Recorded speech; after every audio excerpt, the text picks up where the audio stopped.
በኢትዮጵያ ውስጥ ግንባር ቀደም ሐሰተኛ መረጃ አመንጪ አከፋፋይ ጠቅላይ ሚኒስትር አብይ አህመድ ናቸው በግላቸው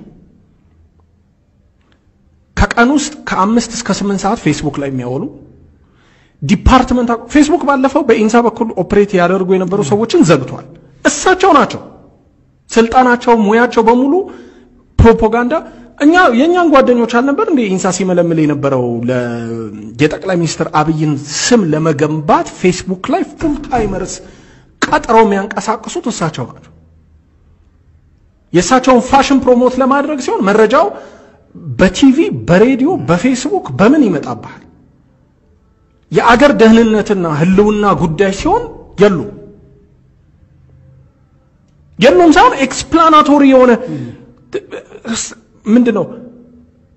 ውሸትም እኮ ስትራክቸር ዶኖ ናሬቲቭ ሲኖረው እኮ ያምራል መዋቅር የለው የጠቅላይ ሚኒስትር ውሸት እኮ መዋቅር እንኳን የለው ከአሌጎሪ የተሰረቀ ተረተረት እነዚህ ዳንኤል ክብረትና መሰል ሰዎች የሚጫጫሯቸው ነገሮች አምጥተው የሆነ ተረትና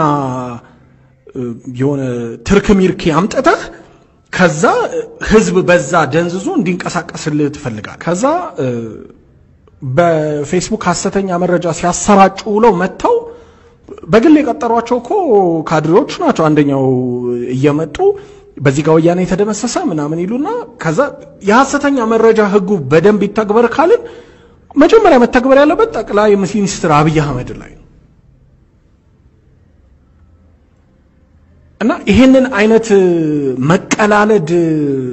አቁመው ያቆሙ ይሆን እርግጠኛ